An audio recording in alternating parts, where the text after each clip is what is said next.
What's going on, everybody? I'm Addy with Addy Prints, Plays, and Paints, and today I'm going to show you what I got. Stay tuned.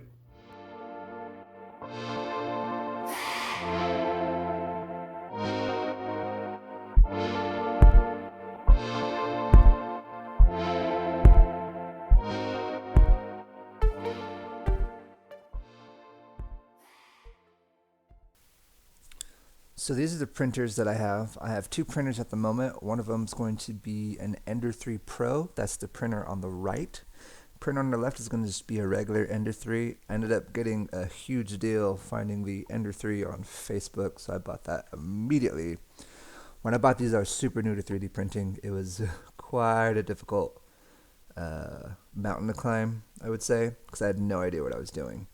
Kind of started off just doing little miniatures for Dungeons and Dragons and slowly evolved further up, and now I'm printing scenery and large things. I've printed stuff for dishwasher gyms, pasta roller, you name it. But I really honed in on it with the Ender 3 Pro and kind of tried to learn the settings on everything. And it's actually been really successful, done really well for just 3D printing in general. Got a lot of cool minis that I've been working on, and I'll show you guys that later on. But been doing just anything from as small as a base to full-blown Asian dragon. It's been quite the adventure, just to say the least. But these are what I got. I did work on getting a Anycubic Photon. They had a pretty good sale going on around Labor Day, so I picked one of those up. Not sure when it's going to come in. And then I'm going to work on getting a Photon Mono because it's got a higher resolution screen. So we'll see what I can muster in the future. So this is my board game collection. Been building it for the last 5 years. It's been quite a battle, taken lots of my money. Everything kind of started on Kickstarter with Zombicide Black Plague. The coolest game if you haven't played it. Zombie survival, you have objectives and missions and stuff, but just the miniatures involved with it, the levels, and it's such a cool game. And Zombicide Black Plague got me full bore into just regular Zombicide, so I bought most of the seasons. I got a couple more left to get. And then Zombicide Invader, which is more in the future. Green Horde, which is an expansion to Black Plague. And then the most recent one, Night of the Living Dead, where it's kind of like this old-timey feel to it, but just super, super cool. After Zombicide, kind of went into Dropfleet Commander, which is a tabletop wargaming through space, where you can change your elevations in space, go into atmosphere, mainly ship fighting, but just super, super cool. Darklight Morimento, which is a dungeon crawler. Rail Riders Infinite, that's a cool one with like the chibi-based miniatures. Rum and Bones, which is more of a tug of war MOBA style, but still very fun. Load, which stands for where's my brain? It's disappearing on me. League of Ancient Defenders, and that's going to be another MOBA style, kind of similar to Dota, but super cool. Loads from Archon Studios and has the coolest minis ever. Hands down my favorite, like the most detail I've ever seen. Zaya Embers of the Forsaken is a really cool one. Deep Madness, which is a really like psychological horror game. Super cool.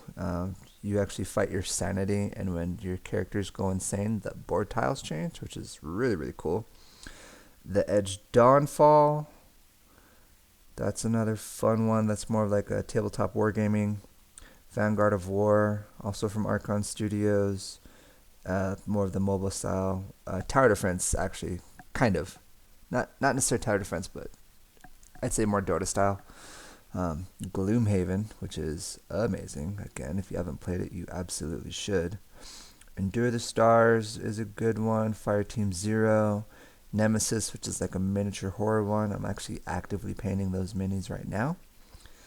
Mythic Battles Pantheon, which I spent a dirty amount of money on that one, and I'm not proud of it, but the miniatures are beautiful. That's probably going to be the last board game I paint, just because I hold that game to such a high standard, and it's kind of unrealistic. Claustrophobia 1643, Reich Busters, Suburbia up there on top. That's kind of like an economic game. Other ones I have are, let's see, a good one that's been super, super, super, super, super fun. It's really been, well, that's kind of all of them actually. Not all of them, but as far as like the mentionable large miniature based games, Dark Souls. God, how did I forget Dark Souls? So that one's a super cool one. Miniatures are really great on that, and I got a ton coming too. So as Kickstarter and COVID slowly get back on track, I'll get the rest of my games in. But that's kind of the big bulk of games. I've got some other ones in there as far as like card games and like old school Monopoly and stuff like that. But I've got quite the collection for here. So this is my painting area. It's pretty small, but it works for me. I've got a decent amount of paint. I'm not a huge brand guy, so I don't have only Vallejo or only Army Painter. I got a little bit of everything. And then just some random stuff like Liquitex or paint I found from Hobby Lobby.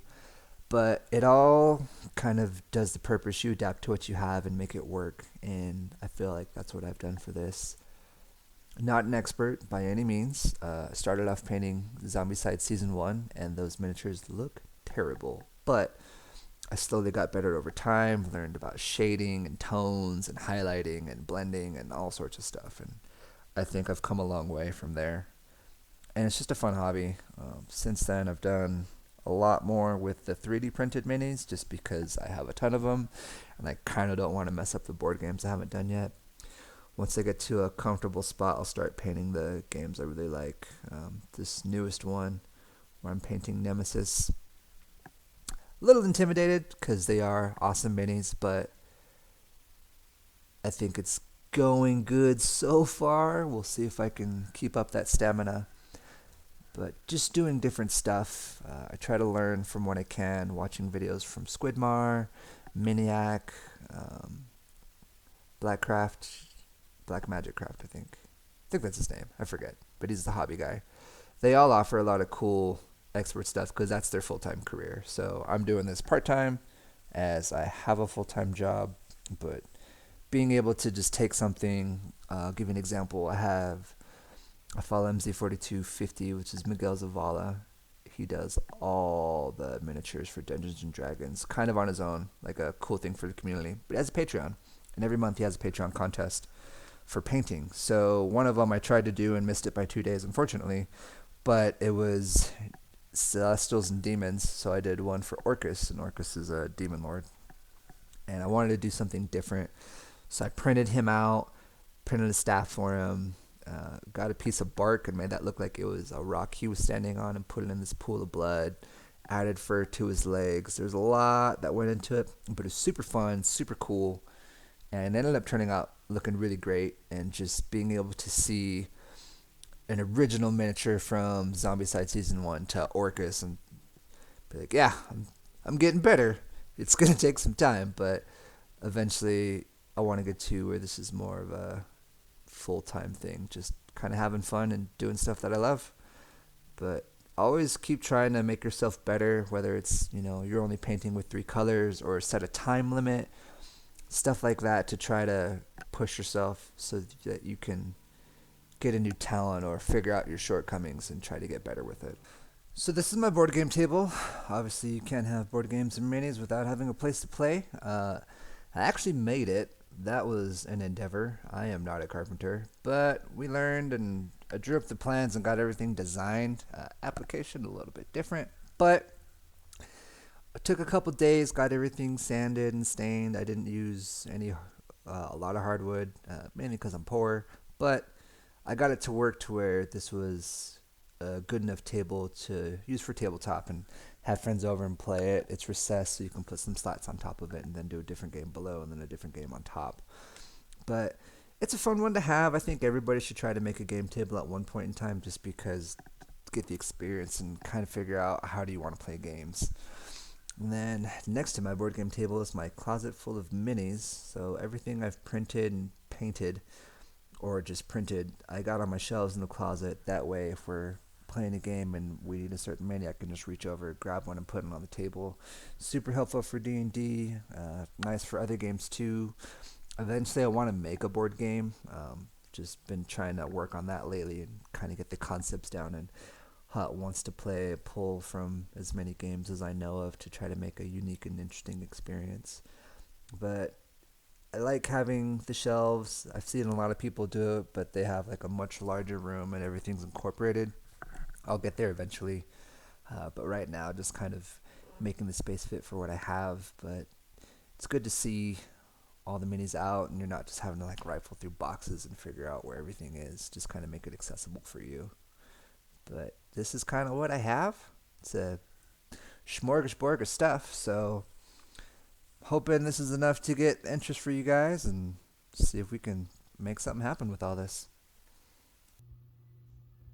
Hope you guys like what you saw. Go ahead and give the video a like, subscribe to the channel, or follow me on Instagram at Addy Prints Plays and Paints, where I'm 3D printing, painting, and checking out new board games and products. Anyways, catch you guys later.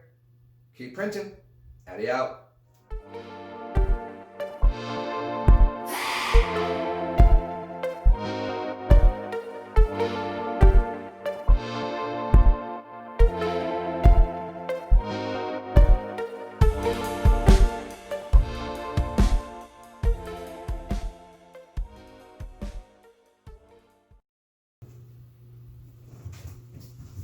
Everybody, I'm Addy with Addy Prints, Plays, and Paints, and today I'm going to show you what I got. No. Hope you guys like what you saw. I love you, cell phone. I love you.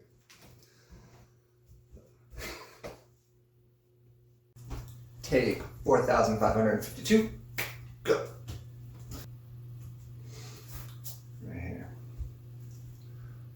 What's going on, everybody? I'm Addy with Addy Prints, Plays, and Plays, and today, that's not the right name, Prints, Paints, and Plays.